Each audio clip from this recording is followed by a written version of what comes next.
Happy Palm Sunday, everybody. We have a special Palm Sunday lesson today where we're going to be talking about the resurrection of Jesus. I think the only more perfect Sunday to be teaching this lesson would be Easter Sunday, but we have no class next week, so we can't do that. What we've been talking about the last few weeks is we've been talking about apologetics. If you remember, that's from the Greek term apologia, which means, well, it's hard to translate into English, to be honest with you. Lots of times in your Bibles, it'll talk about an answer. It'll translate as an answer. For example, 1 Peter 3:15 says, always be prepared to give an answer to anyone who asks you for a reason for the hope that you have. That word answer is the word apologia. The problem is, at one point when Paul is defending the faith as well, to, I believe it's Agrippa, Agrippa responds to him something along the lines, he says he's giving his apologia, his apologetic. At the end, Agrippa says, did you really think you could convince me in such short a time? And so we learned this word isn't just a defense. It's not just defending the faith. There's a little more of the sword in our Ephesians chapter 6 analogy, where we talk the word of the God being the only offensive weapon in that whole list of armor that's listed in Ephesians. It's not just when people will attack the faith, you're defending it. It's also a little bit more of an offensive endeavor as well. So answer doesn't quite translate the word properly, but that's probably about the best we can do. To say apologetics is defending the truth of the Christian faith. Well, we're taking that apologetic approach one last time today, but the point I want to make is Christianity, unlike any other religion, is based upon the truth of a historical fact. Christianity says Jesus rose from the dead. If that is true, Christianity naturally follows. If it's not true, all of our faith is in vain. Paul even said that. All right? You can't say you're a Christian and not believe that Jesus actually rose from the dead. Well, as I start out that book, one of the points I make is that is not, just picture for a second you're not a Christian, okay? You've never heard of, never come across this concept before. And somebody walks up to you and says, hi, I just saw a guy rise from the dead. He was dead and now he's come back to life. What are you going to think about that person? They're crazy. What's that? They're crazy. They're crazy? They're two waffles short of a stack? That is not something that, if we're honest with ourselves, in our everyday lives, we would generally reject that kind of claim completely out of hand. And yet, every single one of you sitting in this class right now, I'm assuming, you can only tell for yourself, believes that that happened 2,000 years ago. All right? Wow. All right, so why do we believe that? Do we believe that based on blind faith? Do we believe that because we want to? Again, one of the opening examples I give is, if we're honest with ourselves, we don't accept resurrections in everyday life, in our everyday experience. We automatically will discount those claims and find them to be highly incredible. So, why is it that we say that Jesus rose from the dead? Do we really believe it? Or is it kind of like the membership, the secret handshake to get into the Christian club? And we all like our friends. We've got our Christian circle of friends that we all get along with, we all like to do stuff with. And it's the secret handshake. You've got to know to get in there. Nobody really believes that secret handshake means anything. It's kind of how we identify ourselves. And similarly, nobody really believes Jesus actually rose from the dead. It's just we say we do because that's how we belong to the club. Is that really all it is? Well, that's the point of this class, as much as we can do in an hour, is to show that that's not the case. As a matter of fact, Christianity has a very strong tradition of evidence to support just this amazing claim that Jesus actually did rise from the dead. Now, what I told you a second ago is that unlike any other religion, the Christianity is based upon a historical event. You say this event actually happened in history. So when we're trying to decide whether it actually did, we're going to use the same methods that historians would for any other historical event. When you're a historian and you're looking back through the evidence of history, you want to know, did the Battle of Normandy actually happen? All right, did the Revolutionary War actually happen? Did Napoleon actually conquer all those lands that they say he did? Was Napoleon really short? All of these things are, if you look in a history textbook, they'll say these are historical facts. Well, how do historians arrive at those conclusions that these things actually happen? There's all sorts of evidence you can look through.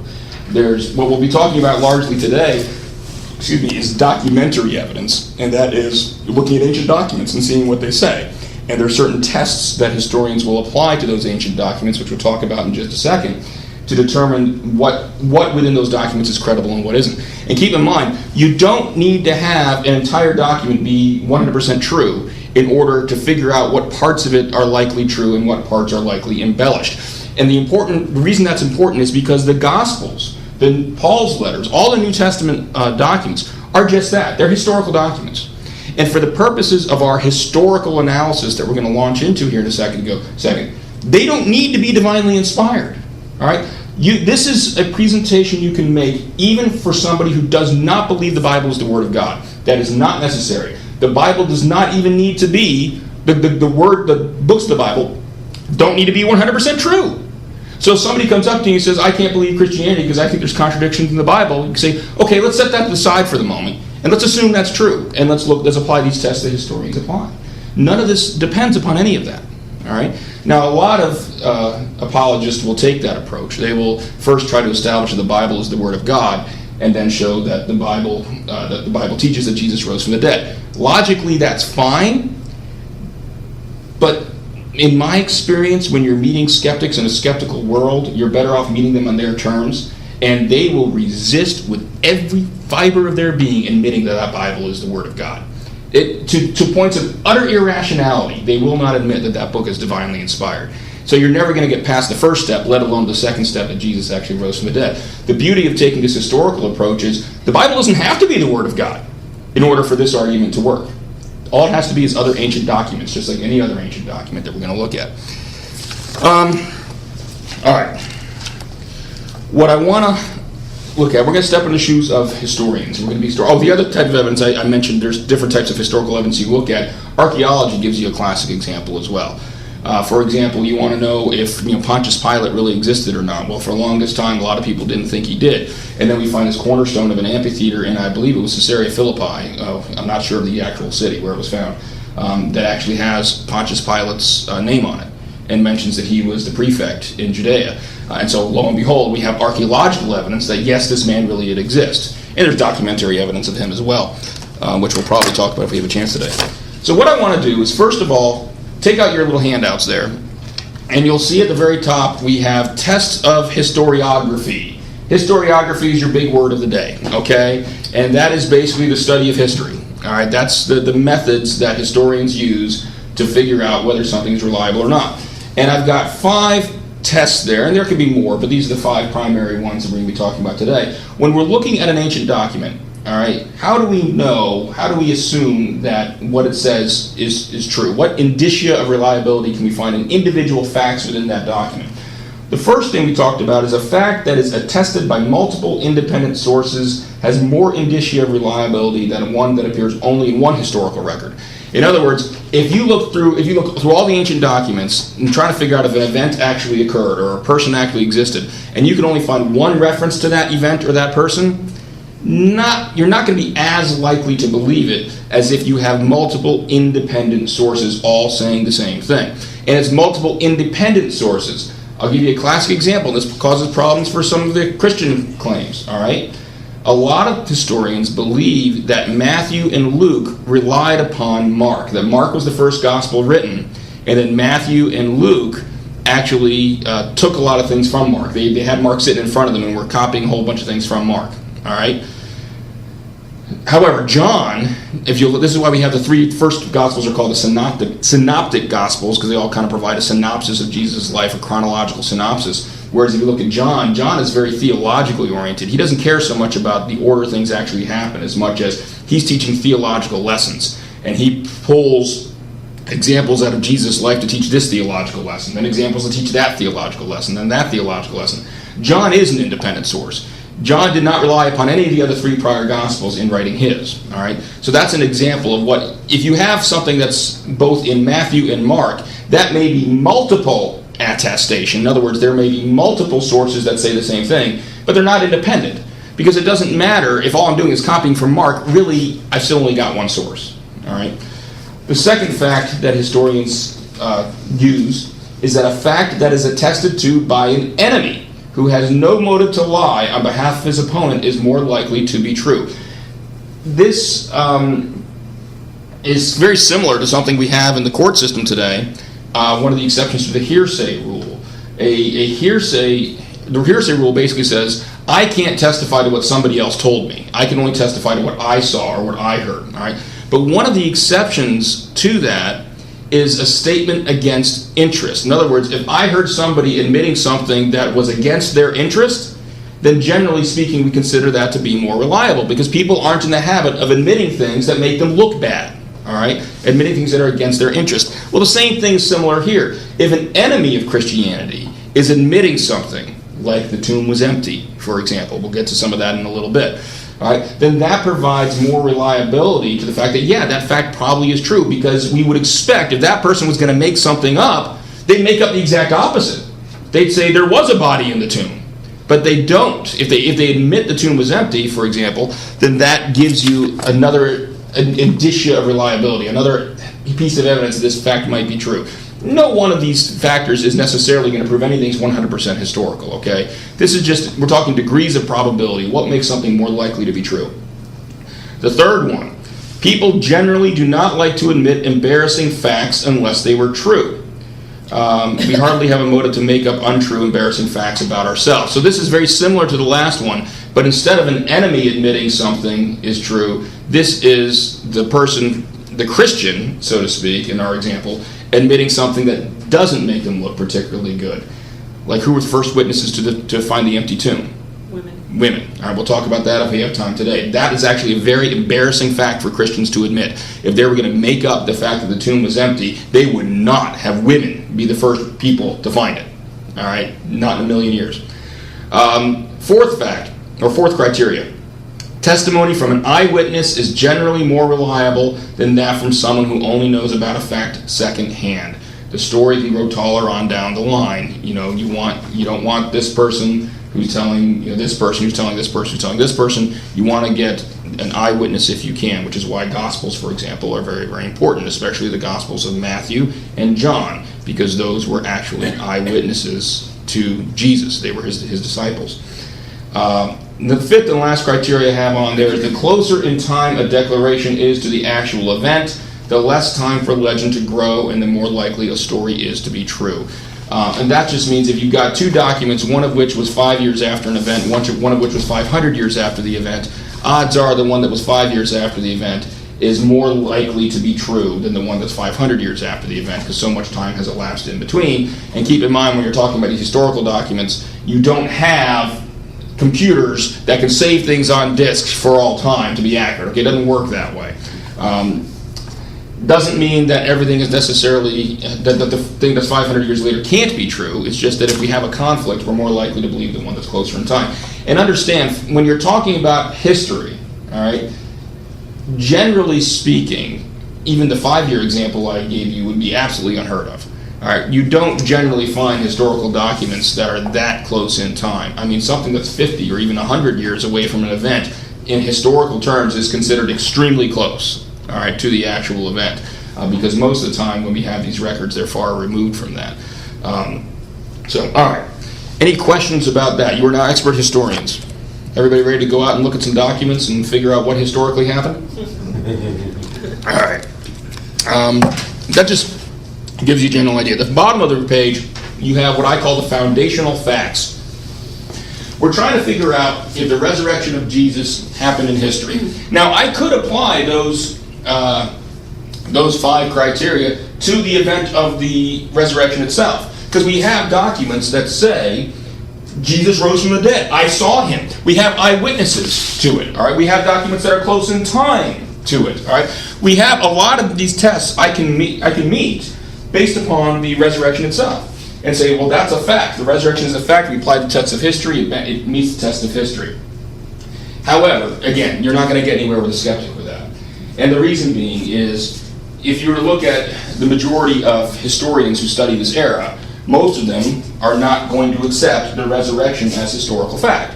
Now, why they don't accept it, even though it meets some of these tests, that's a different question, obviously. The Bible gives us an answer for that. But again, we're talking about an approach that kind of meets the skeptic on their terms. All right? And what I've listed for you there are 7 facts. Not the rest. No, none of them say Jesus rose from the dead. There are other facts surrounding that event. All right? But these are 7 facts that are accepted by a large majority of historians that study the era. All right? And we're going to talk about why that is in a minute. But in other words, even skeptical historians who will say, I don't believe Jesus rose from the dead, the large majority of them will accept that these 7 facts are true. Now, different authors list different facts. I've kind of compiled these from studying different authors. Gary Habermas, William Lane Craig are probably the leading 2 that take this approach. But let's take a look at those 7 facts, because the question you're being asked is, if these 7 facts are true, you have to come up with an explanation for them. You have to have some kind of story that weaves all 7 facts together. And whatever your explanation is for whatever happened back in first century Palestine, it has to explain all 7 facts. If you want to advance a theory about what really happened, you can't just explain 5 of them, or 4 of them, or 6 of them. Because if all 7 are true, you have to explain all 7. Here's the 7 facts. Number 1, Jesus died by crucifixion. He was, in fact, crucified. That's a true fact. That's a true. These are all 7 of these facts, I'm telling you, are accepted by a large majority of historians. But a lot of people saw it.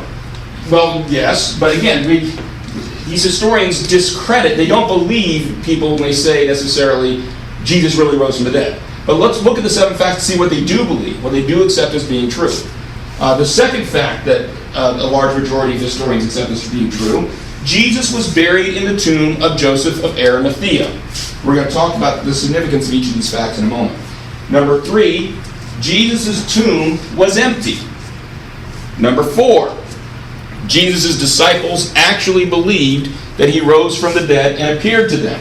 That fact does not say Jesus did rise from the dead and appear to the disciples. It just says the disciples really believed it. Whatever the heck caused them to believe it is up for grabs still, but they sincerely believe that he rose from the dead and appeared to them. Number 5 is the origin of the Christian faith. We'll talk in more detail what that means, but you're talking about essentially this new belief system arising in this Jewish context. Remember, the earliest Christians were all Jews, and we do see this shift in their belief system. And we'll talk about the specifics of that when we get there. Number 6, Paul, formerly named Saul, was suddenly changed from a persecutor of the church to one of its greatest defenders. In other words, Saul was out hunting down Christians left and right to get them locked up and killed, and then all of a sudden, in the blink of an eye, he's one of the greatest defenders of the Christian faith. How on earth did that happen?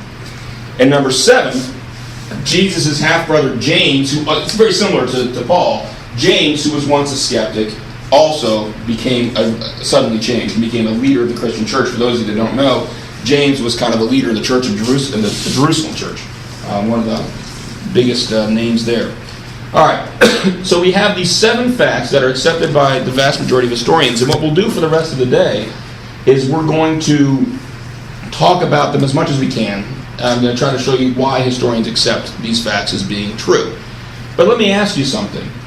Just look at those 7 facts. I think it's relatively obvious that if Jesus really did rise from the dead like they claim he did, that neatly explains all 7 facts. All right? Why was the tomb empty? Because he rose from the dead. There was no body in it. All right? Why did the disciples believe that he rose from the dead and appeared to them? Because he did rise from the dead and appear to them, just like they said he did. Why did Paul suddenly change? Because this dead guy showed up in front of him all of a sudden and said, Paul, Paul, why are you persecuting me? Or Saul, actually, at the time. All right? Same thing with James. Why did James, who was such a skeptic before, become a believer? Because he saw his brother alive again. Okay? I mean, that's pretty profound stuff. So you can see where all 7 of those facts are very neatly explained by the resurrection. Throw out some ideas to me. Play the skeptic. Give me a theory. What can you think of anything else that could explain, or what do you think skeptics throw out there to try to explain all 7 of those facts? Well, I know one thing. We think the disciples stole the body from the tomb. They think the disciples stole the body from the tomb. So that's why Okay. it was empty. Now look at those 7 facts. This is how you deal with these issues. Somebody will raise up to you and say, we think the disciples stole the body from the tomb. Does one of those 7 facts, if true, counteract or disprove that theory? Look at your 7 facts. Well, he appeared to them as a human. Well, yeah, number 4, right? Jesus' disciples actually believed that he rose from the dead and appeared to them. If they'd stolen the body, they wouldn't actually believe it, would they? They would know that it was a lie.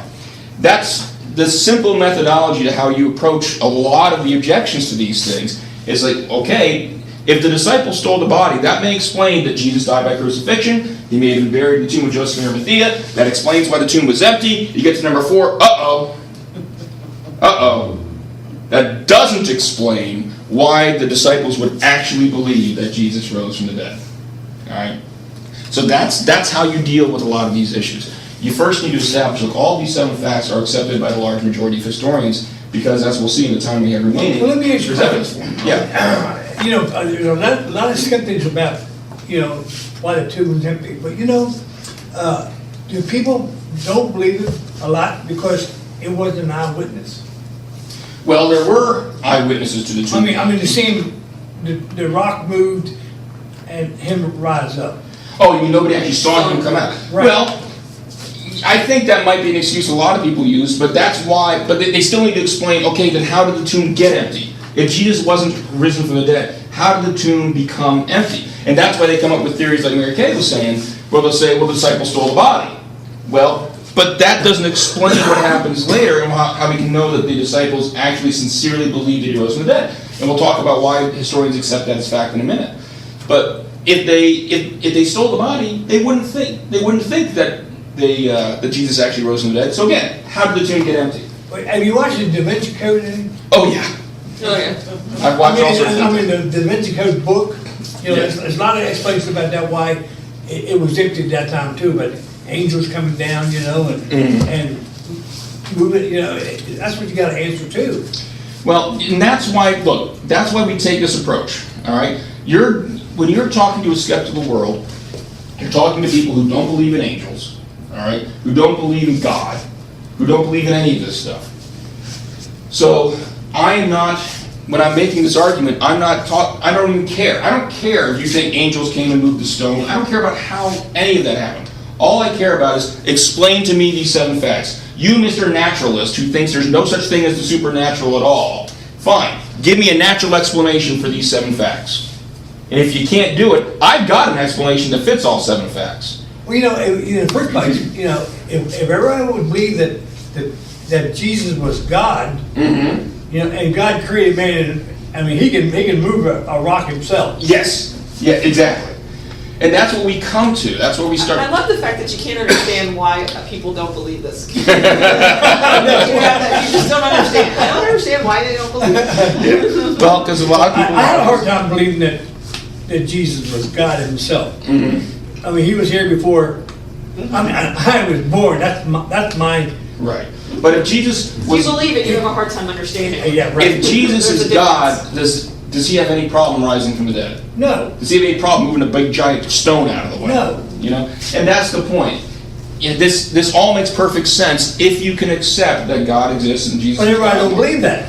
That's why we take this approach. That's the beauty of this approach, all right? Because I'm asking you, Mr. Naturalist, Mr. Skeptic, if you're so sure that there is no such thing as God, there is no such thing as the supernatural, fine. Explain these 7 facts to me and I'll go away. Well, don't worry. They'd have an explanation for you about somebody else came and took him and all that. Right, but that's the point. They'll come up with explanations. Sure they will.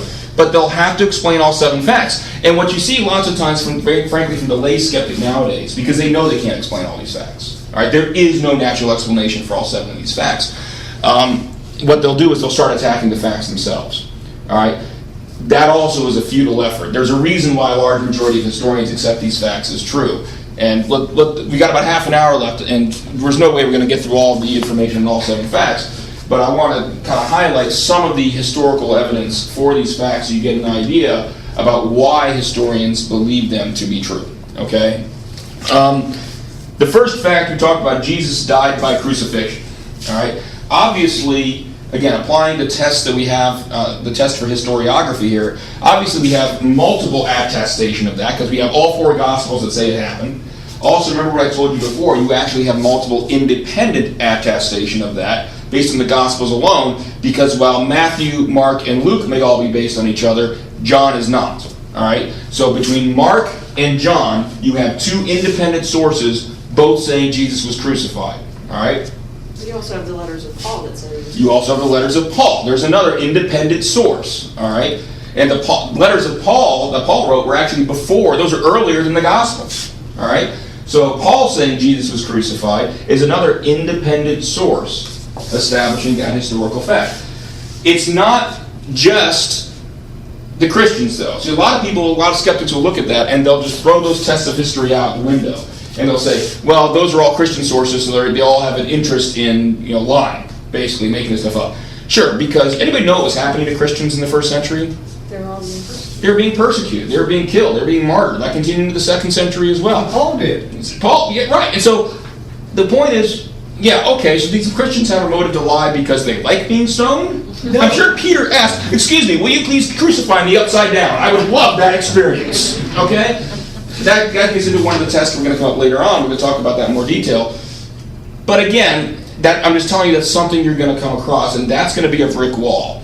That's going to be something, no matter how much you throw out there, they had no motive to lie. The skeptics just aren't going to accept that fact. They're going to think they're all liars. And so you're going to make more headway if you can show non-Christian sources that show this. Gets into enemy attestation. Remember that test we talked about? If an enemy admits to it, it makes it more reliable. And we do have that. We have, just to give you one example, there was a Greek satirist. His name was Lucian of Samosata. Everybody remember that? Everyone want to spell that one for me? No? Okay. And he wrote, for example, Christians, worship a man to this day who was crucified. That's a second century document, which again, for history, is getting pretty darn close. All right? Who admits that he actually was crucified. Most significantly, Flavius Josephus. Anybody ever heard the name Josephus before? I know my wife has, because I talk about him all the time. Josephus. I think there's a song about that. But Josephus, we can probably make one up. Josephus was a Jewish historian who wrote in the first century. How's that? All right. Well, in case you didn't get that, Josephus was a Jewish historian who wrote in the first century. All right. He lived from like 37 to 101 AD, so he's born just after Jesus dies. He writes a book called Antiquities around the end of the first century, around 94 AD, give or take. All right. This is about 60 years after Jesus' death. And this is a history of the Jewish religion, the Jewish people. That's what he's writing. And he writes, when Pilate, lo and behold, there's other evidence that Pontius Pilate actually existed, when Pilate, at the suggestion of the principal men amongst us, had condemned him to the cross, speaking of Jesus. Well, there you go. There's a first century document from someone who's not a Christian admitting that Pontius Pilate ordered Jesus to be crucified. At the request of the Sanhedrin. At the suggestion of the principal men amongst us. Which would be the Sanhedrin. Which would be the Sanhedrin, probably, yes.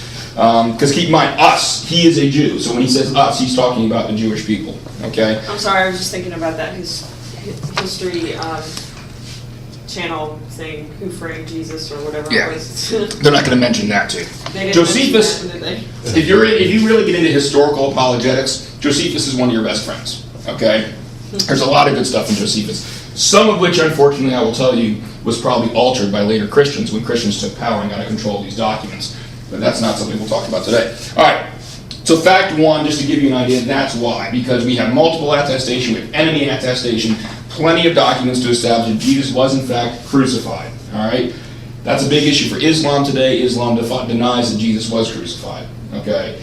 Just to let you know. So that fact one is also a very good apologetic against Islam.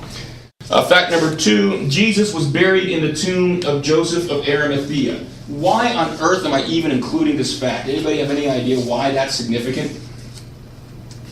Why that would be significant if it was true? Didn't most of the people who were crucified didn't get buried? A lot of them, they were criminals. They wouldn't necessarily have the money to afford a tomb, for example.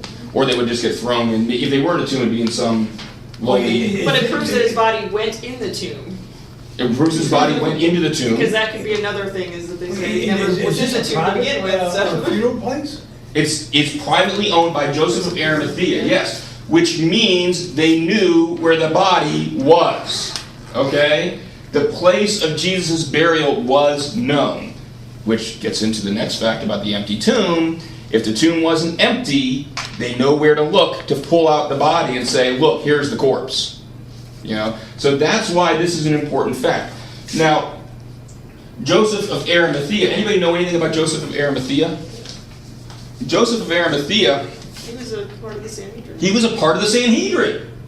Exactly. Well, what is that? The Sanhedrin is the Jewish ruling council who did what, Mary Kay? You just said it a second ago.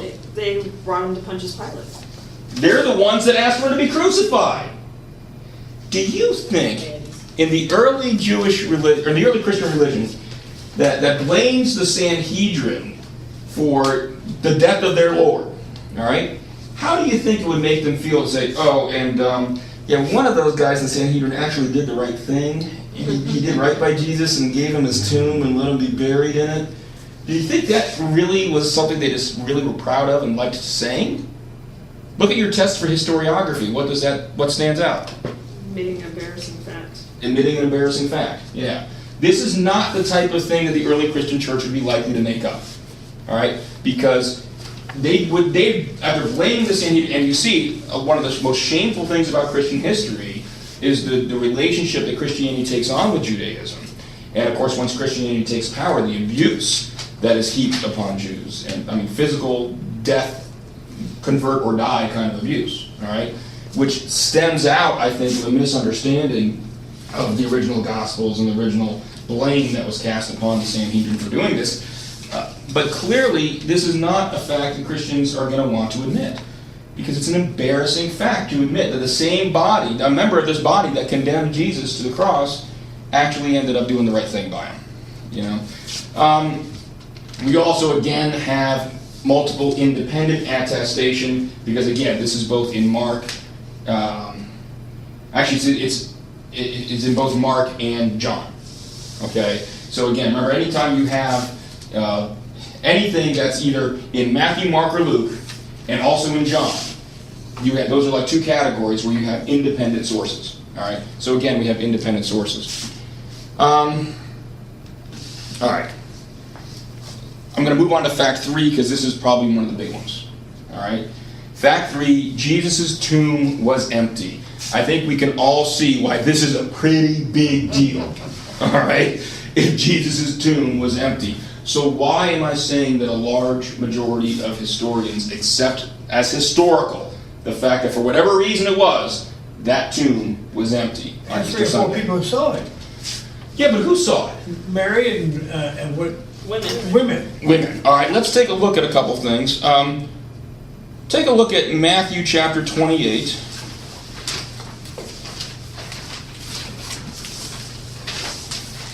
Verses 11 through 15.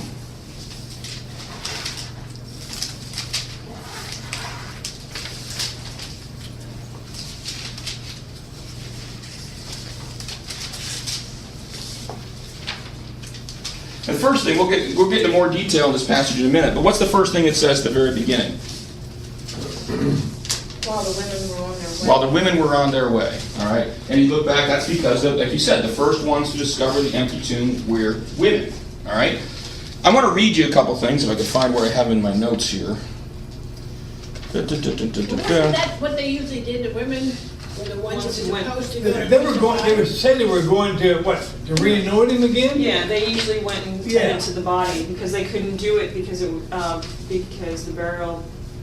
I mean, men did too, but women, it was the women that did it. the It was women a woman's tended. job. There was something about the fact that it was because it was the feast of Passover or something. They had to wait to go. Well, they had to wait till after the Sabbath. Yeah. Right. To go into the body, which is why they waited so long. Well, for a number of reasons. You don't work on the Sabbath. You'd be ceremonially unclean if you were to have anything to do with a corpse. But yeah, it was the women's job. Just to do something they didn't do on the Right. Sabbath, is load the body. You didn't do anything. But they were Yeah. also the first ones to.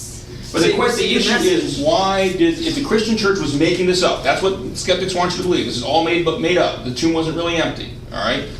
Why would they even say the women even went to do this? Why wouldn't they say that Peter went and to worship his Lord, to mourn, like people go to visit a gravesite or something, and Peter was the one who found the stone and moved away? Let me read you a couple things. Remember Josephus, that Jewish historian you talked about a second ago, writing in the first century, end of the first century? Here's what he says about women. But let not the testimony of women be admitted on account of the levity and boldness of their sex. Nor let servants be admitted to give testimony on account of the ignobility of their soul. since it is probable that they may not speak the truth, either out of hope of gain or fear of punishment.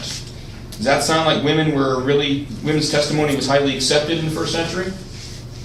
I got another one. How about the Talmud? The Talmud is a collection of Jewish writings. Okay, this is something that they use to this day. The Talmud it's a collection of teachings of Jewish rabbis. It's not elevated to the level of the Torah or anything like that, but it's kind of a secondary authority that Jews use today. We noticed that the women went into, they were escorted by angel to the tomb. Well, they saw angels at the tomb, yes. But the point is, well, if this is all a made-up story, why say it was women? When you've got Josephus saying women's testimony was worthless. Right. The Talmud saying any evidence which a woman gives is not valid to offer. Also, they are not valid to offer. This is equivalent to saying that one who is rabbinically accounted a robber is qualified to give the same evidence as a woman. Sooner let the words of the law be burnt than delivered to women. Sound good? Let me give you an example from modern day. Let's say that you are sitting on a jury in a civil trial where the suggestion is that the defendant's car ran a red light and hit the plaintiff's car. And the plaintiff puts on a witness on the witness stand who says, I was right behind the defendant's car. I was in a position to see the color of that light. It was red, clearly red before he crossed into it, and he went right in and slammed into the plaintiff's car. Sounds pretty impressive, right? That's pretty good testimony. Then the plaintiff's lawyer or the defendant's lawyer starts to cross-examine this individual, and you find out this person has been convicted of perjury 5 times and diagnosed as a pathological liar. Now how much weight are you putting on that person's testimony? That's essentially the equivalent of how women's testimony was considered in first century Palestine. Worthless. Absolutely worthless. So why on earth, if you're making up a story, would you have your primary witnesses be women? Unless it was true. That was their job, usually. Sure, but again, if you're making it up, they don't have to go there at all. Right. Okay? You're making up a story out of whole cloth, so the allegation goes. So why on earth are you going to use women as your witnesses? Why not say Peter went there after the Sabbath to mourn the loss of his Lord? Of course, I wonder, if that rock was so big, how the women was going to get in there anyway? Well, who moved the rock? That's another thing. All right. But that's one of the reasons. There was guards at the tomb, I think, that were supposed to move it. But that's why we have the evidence of, we meet the test of embarrassment. Okay? We were talking about historical event. Did this historical event actually occur? We meet the test of embarrassment. Christians admitting a fact that would be embarrassing for them to admit. Well, that's a good question. Okay, Jesus rose up, and of course, somebody had to move the rock. Okay, but there was guards there. You mean the guards didn't say anything? They fell asleep.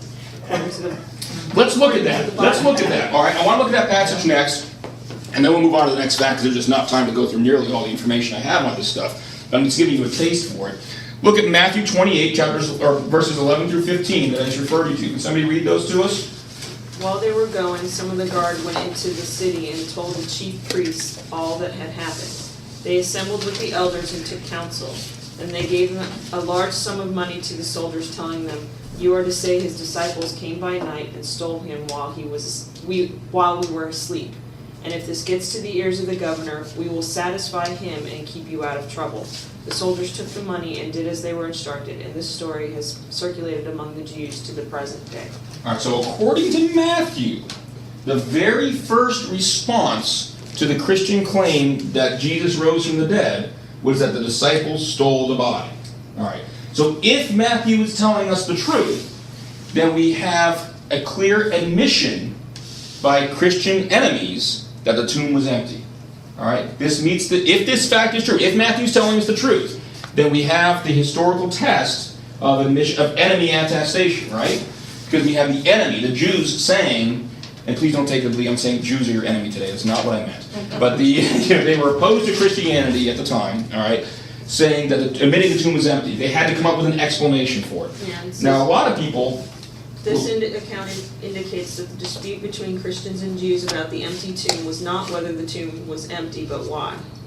And I will tell you, if you look at a lot of Christian writings in the 2nd century, in the late 2nd century, I won't give you all the details of them now, you see that same thing. What's happening is Christians are writing in response to particular skeptics, critics of Christianity, all right, and they'll quote what they're saying and things like that. And what you see is, even in the late 2nd century, you still see this argument being made. You still see people saying the disciples stole the body. Well, the question is, if Matthew's not telling us the truth, all right, why is that argument persisting into the late 2nd century? If the early critics of Christianity really were saying the body's still in the tomb, here it is, you'd expect that story to get repeated over time and constantly brought up again and again and again. But we don't see it. As a matter of fact, there is not one single historical record anywhere of anyone saying the body was in the tomb. None. But we have plenty of records of people saying the disciples stole the body. Right? So that, first of all, tends to indicate, since this argument persisted into the 2nd century, into the late 2nd century, that Matthew probably was telling us the truth, and that's where this argument came up in the first place. Even if it wasn't, I don't care if it was the actual chief priest or not, okay? That doesn't matter. It doesn't matter whether Matthew's specific facts of how this came about are true or not. All that we're using this to show is that the earliest enemies of Christianity claimed the body was stolen. Somebody must have been saying that in order for Matthew to feel that it was important to insert this fact into his gospel. Okay? Well, they said, don't you think they said it because they were trying to disabuse Christians? Right, but see, that exactly. All right, but that's the point, is if they use this argument to try to disprove Christianity, they're admitting there was no body in the tomb. All right? Because they're not raising the argument, here's the body. With the tomb, we know where the tomb is because it was Joseph of Arimathea's tomb. Open it up, there's the body. All right? They're not raising that argument. Instead, they're admitting that the tomb was empty and trying to come up with an explanation for it. There's so much more I could go through on that. It's all but I about can't. power. What's that? I think it's all about power. There's a saying, power corrupts, and absolute power corrupts absolutely. Mm-hmm. That's all this, the chief priests, the Sanhedrin, their power was threatened, so they had to do away with this individual that threatened their power. And then they're confronted with the situation after the crucifixion. What do you mean the tomb is empty? Right. Well, then we come up with this cover-up deal that somebody stole the body. Right. They paid some It's people to do it. power. It's human frailty when they have power. Yeah. Well, but remember the way the Christian leaders, that was their livelihood was disappearing too. Mm-hmm. You know, they were making money off people. Yeah. But despite all that, God had a purpose. Yeah. Well, and you see what's amazing is, especially when you look, for example, at the testimony of the early Christians, that the women were the ones that found the tomb. You would think that once you make that admission, you're not getting any converts, okay? Because nobody is going to believe you. Once you say, yeah, women were the ones that found the empty tomb, nobody's going to believe you. And yet, Christianity still grows. And yet, you see other things happen in the future, we'll talk about in a second, all in the first century. God puts this package of events together in the first century, which there's no way they could have, the people that were living at the time could have possibly predicted, like their own deaths, okay? But that provides for us a great package of 7 foundational facts that help us know that this amazing event actually occurred, that Jesus really did rise from the dead. You can see God's work throughout these 7 facts. The early Christians couldn't have engineered their own deaths, their own martyrdoms. And yet, because they suffered, we now have extra assurance that this stuff actually happened. That's the next fact, actually. You look at fact 4. Jesus' disciples actually believed that he rose from the dead and appeared to them. All right? Why do we say that? You hear all the time about people dying for a belief that is false. All right? You've got people that believe that Jesus was coming behind, was the Hail Bob comet? I can't remember what it was. The Branch Davidians, I think it was. I'm also getting my cults mixed up here. No, you might be getting cults mixed up. But yeah, People who killed themselves. who killed themselves because they thought that Jesus was coming behind the Hale-Bopp comet, and when they died, they were all going to be sucked up to the comet and go along with him, okay?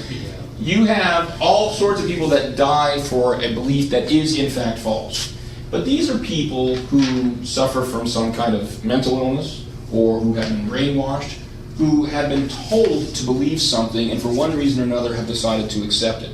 They also took their own lives. They took their own lives. But what we're talking about, willingness to die for a belief. You see that all the time, all right? You see it in Islam today, in radical Islam today.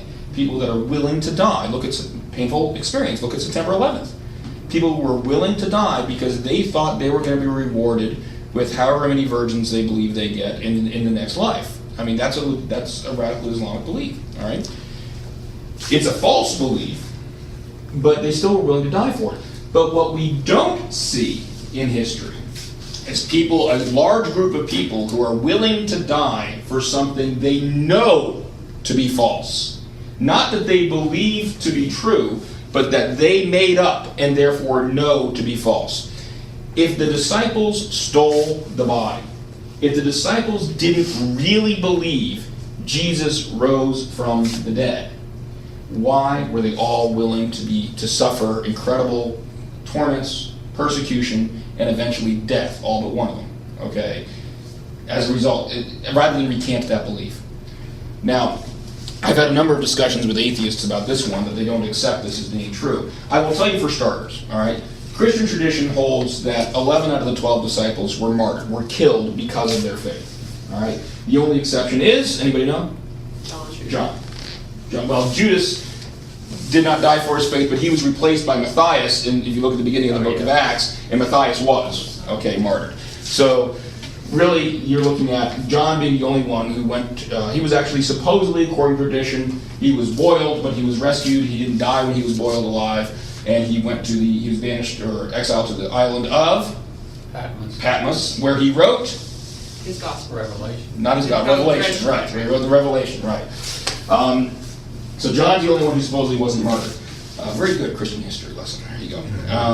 All right. We have documentation, historical documentation of the martyrdom of quite a few of the apostles. Take a look at, let's see, Acts chapter 12, the first two verses.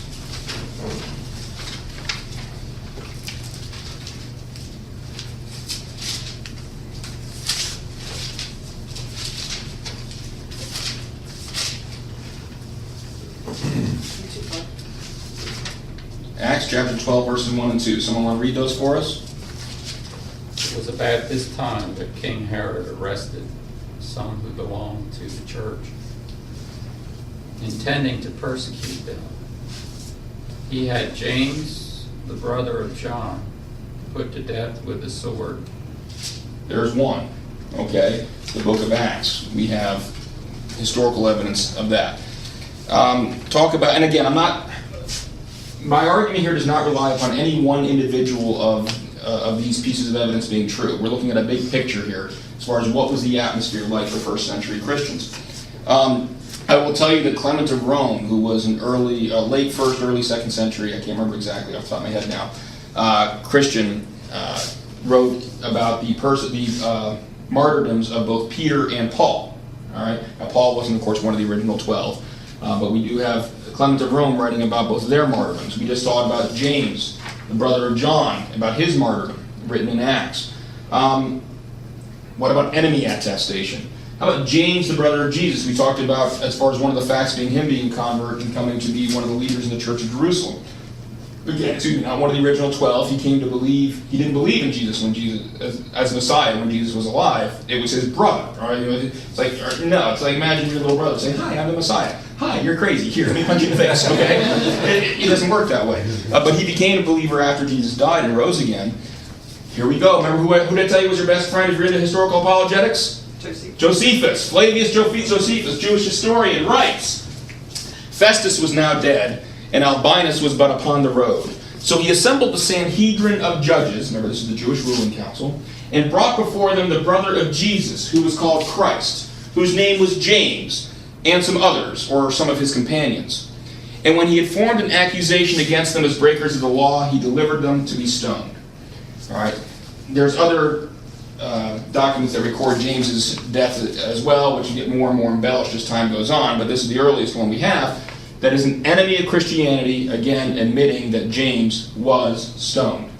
Okay? So we have there's 4 I've given you right there.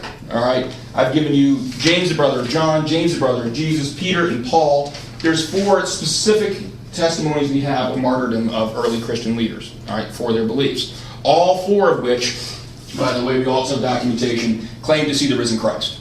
All right? All 4 of them.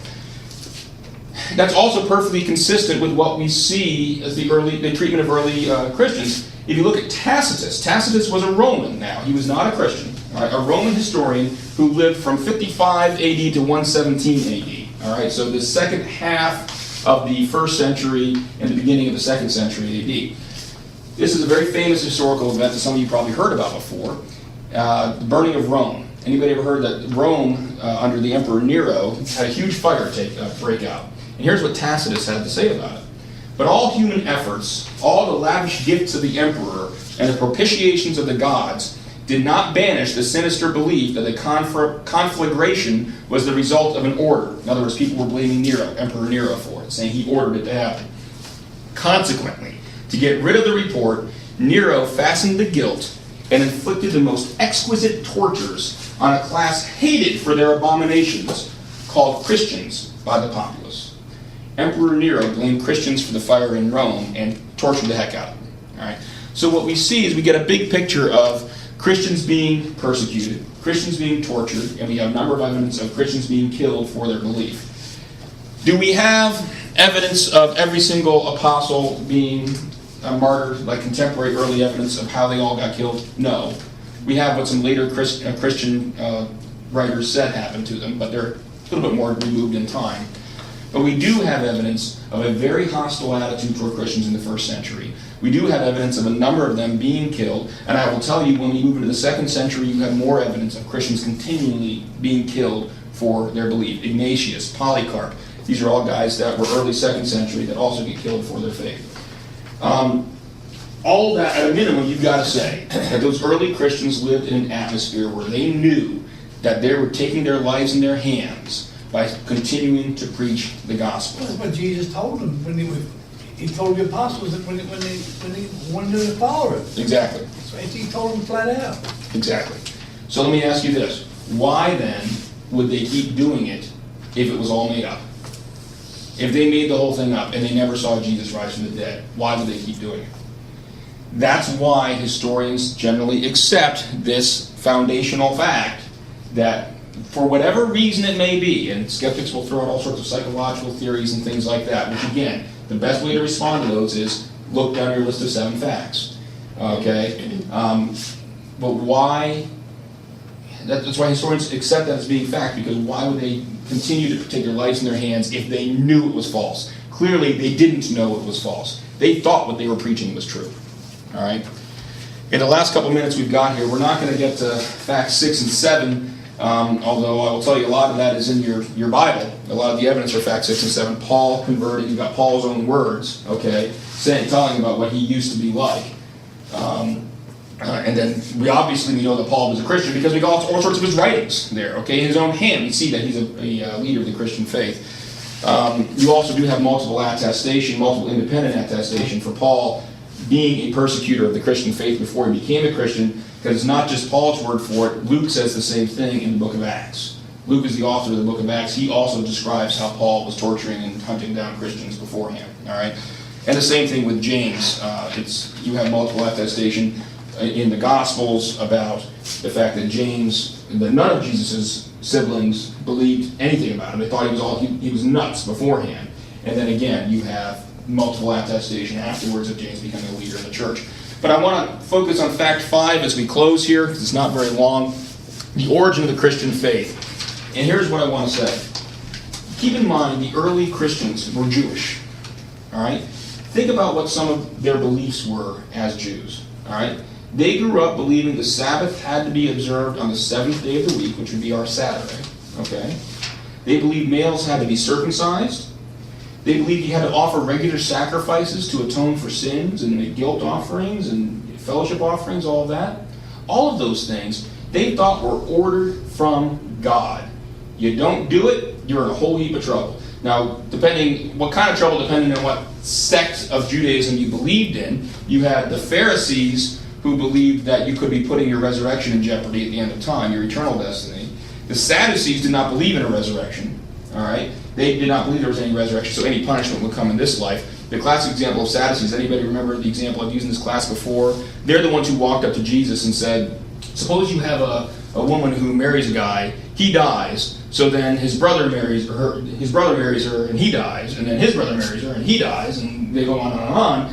And like I said, none of these people figure out this woman is a serial killer. But she's not a wife; she's a serial killer. But in any case, they all marry her, and they say, "Well, whose wife is she in the next life after the resurrection?" And Jesus responds, "There is no husband and wife in the resurrection. Essentially, you're all married to Jesus. We're all one body of Christ."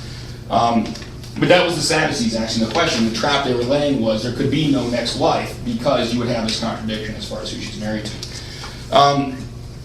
So we have this belief system. You also have what's called the Jewish Shema. This is something that's repeated by Jews today. It comes from Deuteronomy 6:4. You have to turn to it. I'll read it to you. It says, "Hear, O Israel, the Lord our God, the Lord is one." They were very strict monotheists. It was blasphemy. Look the way some people reacted to Jesus when they thought that he was considered calling himself God. They wanted to stone him. And yet you have, for some reason, these early Jews coming to say that they would celebrate the Sabbath on the day that Jesus was resurrected, on Sunday instead of Saturday. They taught that circumcision was no longer necessary. Instead, we would use baptism as the mark of a true believer. The sacrifices stopped altogether. They stopped making sacrifices to atone for their sins at the temple because they believed that Jesus' sacrifice was sufficient. The Passover meal changed to the communion supper, and they called a man who walked amongst them God. That is a huge, dramatic shift for first century Palestinian Jews. And why did they come to do all that? Why did they come to take action that, frankly, in their mindset would have been a complete denial of their God? That's another fact that needs to be explained. That's out there. Well, that is a real quick overview. That's all we have time for. I'm sorry, but we got to get going. But Well, Christianity, I think, has two big problems. I think, when this first started out. The birth of Christ and the death of Christ. When in between is what happens. But I think people really don't believe how Christ was born. well, and both of those things make perfect sense if Christ is God. And that's what you've got to get your head around. If Jesus is God, then he has no problem doing whatever the heck he wants to, including taking on a body, but including bringing that body back to non-Christians, life. that's a hard for them. Those are stumbling blocks, and that's why we've addressed one of those issues today, the resurrection of Jesus. And I've tried to show how you can use historical criteria, the same criteria that historians use. The advantage we have as Christians is our faith is based on a historical event. If it happened, Christianity is true. If it didn't, Christianity is false. So let's use the same test historians use to see if we have evidence that it happened. You have 7 facts that have to be explained if Jesus didn't really rise from the dead. All right? Dick mentioned the birth, something that I wasn't aware of. I just heard this week for the first time. March 25th is the celebration of the Annunciation, when Gabriel told Mary of the soon-to-be birth. Oh, And I never knew that. no, I never knew that either. So when Dick mentioned birth, that popped in my head. But it was never brought up. You know, there's little things like that. You don't that- celebrate it like the Catholic Church does, Yeah. the Feast of the Annunciation. Oh, you really celebrate this as a, Well, Makes sense, 9 months before Christmas. yeah. So, yeah. and, yeah, we celebrate the, we How do you ce- celebrate it, Maya? Well, There's not a ceremony. no, it's whether it's just considered a holy day, and whether you go to church or not is dependent on whether it's considered a holy day of obligation, or if it's just considered a holy day. And it just gets mentioned, mostly it just gets mentioned when it's a Sunday, or the Sunday that closest to it. Well, we're all adults. You think Jesus was born without conception. Well, he was immaculately conceived. But that's the hard part for people. But he's not considered the Immaculate conception, I know. Yeah, I know, but that's still a hard part for people to understand. It's hard for people to accept. Accept. It is. I think accept's a better word. It's very easy to understand if you accept that Jesus is Lord. Oh, yeah, And God. that's But what it's hard to accept. Do you go back to the previous weeks when you were explaining the solar system, universe, the all material thing? And those events, the birth, the death, that's when eternity and time Meet. Yeah. Mhm. That's why people, skeptics, I look at, they don't understand because their heart is just like that stone that was rolled away. It's as hard as stone.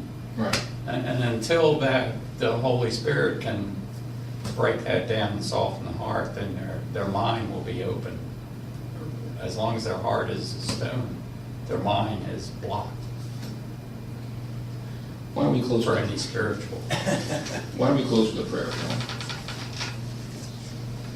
Dear Heavenly Father, thank you for first and foremost sending your Son. Sending him for us and showing your love for us, because we know that we could never come to you if you hadn't taken that action. We also like to thank you for giving us the evidence that we need, because we are naturally skeptical, imperfect human beings. And we don't want to believe things that will make us uncomfortable. And so, Lord, we know we can never fully understand you, and you can never give us enough knowledge to fully understand everything you are and everything you've done. But we thank you for giving us enough to know that our faith lies on solid rock, not on the sand. Thank you, Lord. In Jesus' precious name we pray. Amen. Happy Easter, everybody.